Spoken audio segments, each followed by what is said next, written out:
ए परवरदिगार, हमने एक पुकारने वाले को सुना कि ईमान के लिए पुकार रहा था कि अपने परवरदिगार पर ईमान लाओ, तो हम ईमान ले आए।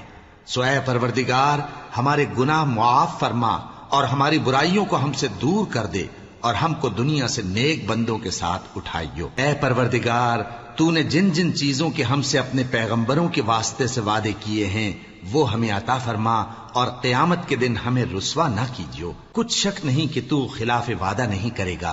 तो उनके परवरदिगार ने उनकी दुआ कबूल कर ली और फरमाया कि मैं किसी अमल करने वाले के अमल को मर्द हो या औरत जाया नहीं करता। तुम एक दूसरे के हम जिन्स हो।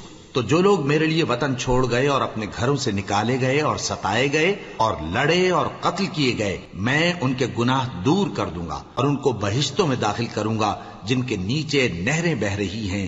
ये अल्लाह के हां से बदला है और अल्लाह के हां अच्छा बदला है।